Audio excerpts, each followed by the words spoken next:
You know, for decades, we've been told that losing weight is basically always to be considered a good thing. The scale goes down, and everybody celebrates. The doctor notices. Your friends notice. Your family notices. You buy smaller clothes, and people tell you how great you look. But what if I told you that sometimes losing 20 pounds can actually make you weaker? What if the very thing you're celebrating today could be quietly increasing your risk of falling, reducing your metabolism, lowering your energy, and making it harder to remain independent later in life? You see, the scale only tells you how much you weigh, the gravitational pull of the earth on your body. It doesn't tell you what you lost. And that distinction may be costing people far more than they realize today on the Personalized Fitness Podcast.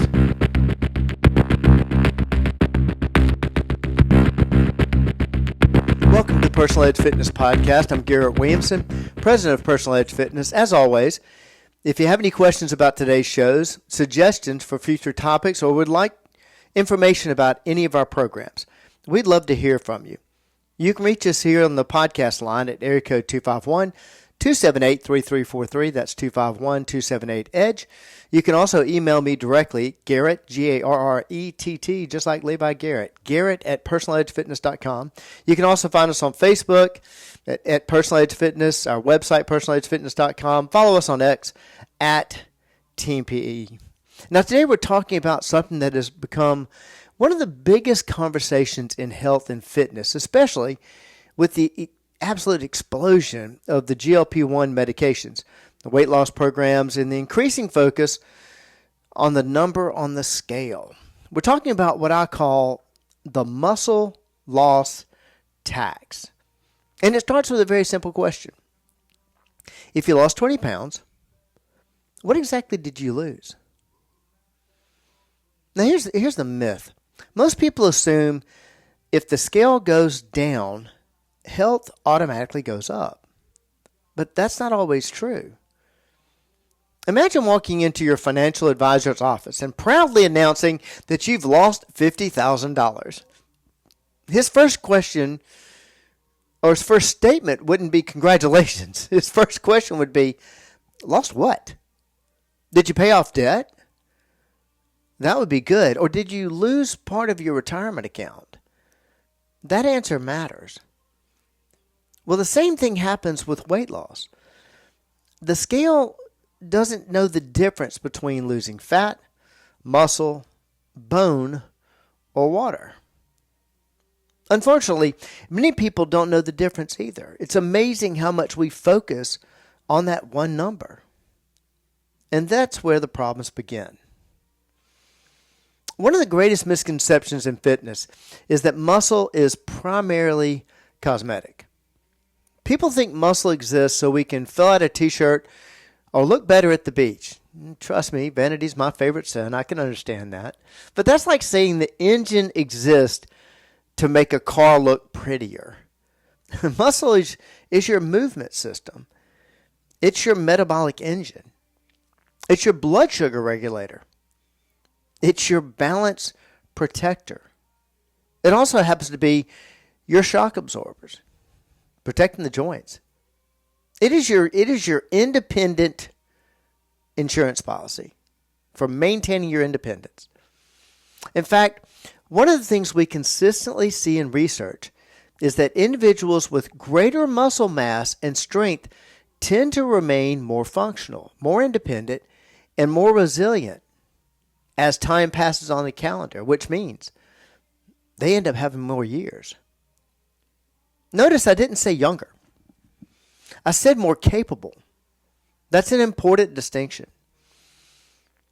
Look at two hypothetical people. Both lose 20 pounds. A person loses 18 pounds of fat and 2 pounds of muscle.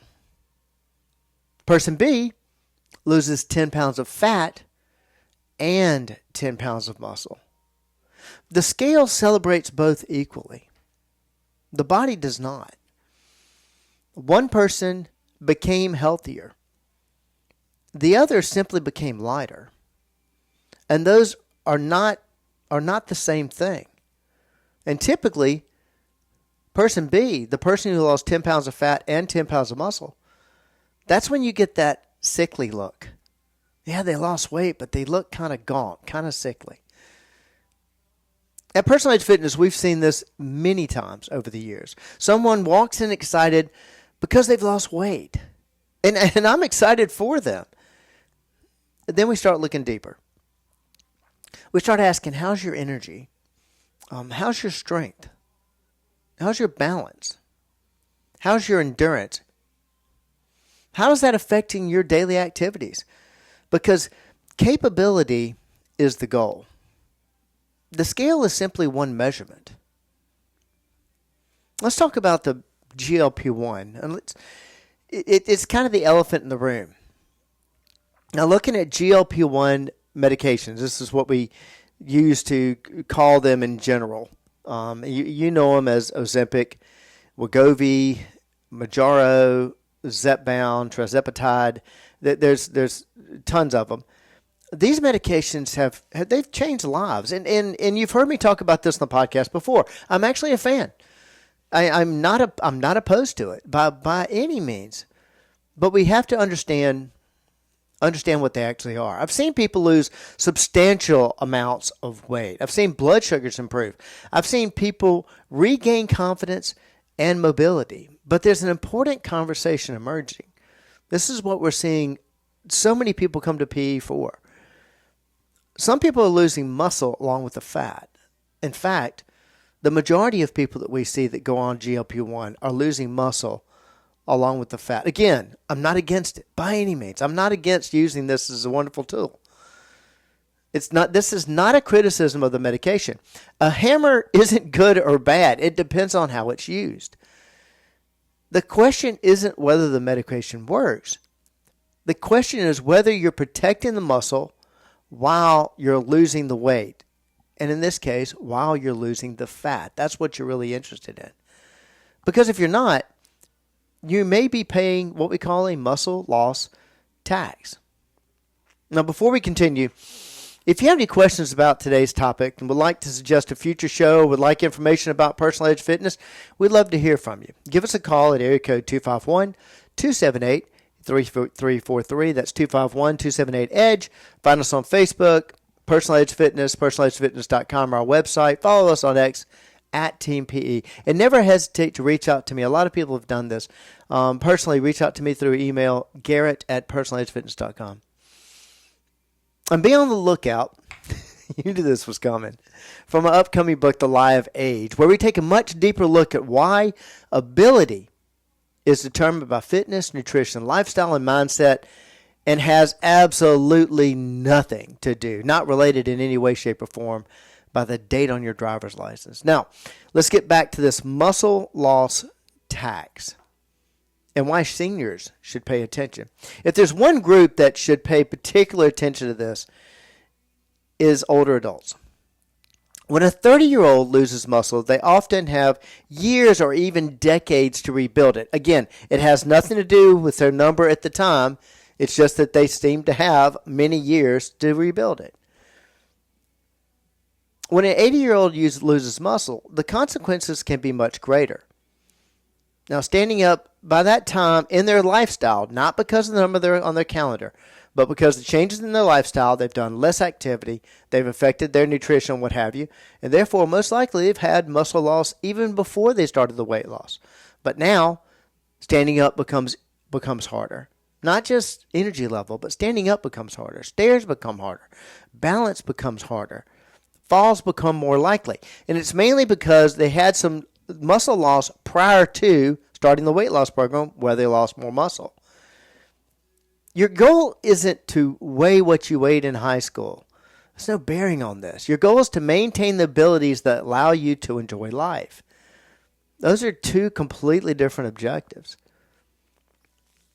Now, this brings us back to one of the central themes, and actually the central theme you'll hear repeatedly on this podcast. People often say, I'm losing muscle because I'm getting older. Well, quite frankly, that's just an excuse. That's all it is. It's an excuse. What we're really seeing is the body's adaptation to what you're feeding it, what you're doing with it, to how you're challenging it.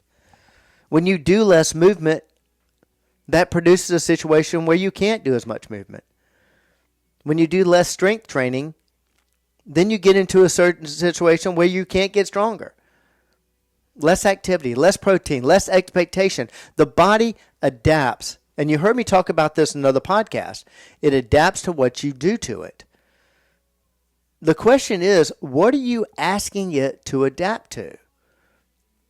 Because the body cares as much about how many years you have on the calendar as it does about your favorite color. It has no bearing on this whatsoever. It only knows what you're repeatedly asking it to do. Okay, here's a weekly challenge. This week, I want you to stop focusing solely on the scale, the weight. Again, the gravitational pull of the earth on your body. That's what it is. Instead, ask yourself 4 questions. Am I getting stronger? Am I moving better? Am I maintaining muscle? And am I becoming more capable? Because capability is ultimately what matters. Not simply seeing the gravitational pull of the earth on your body change.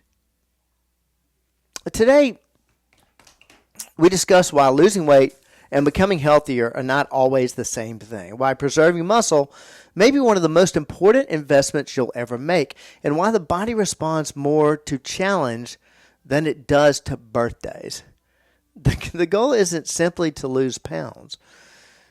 The goal is to build and preserve the abilities that allow you to live the life you want to live. And understanding the difference between weight loss and muscle loss is just one more way we help you reach your level of wellness. Thank you so much for joining me today, and I'll see you next time.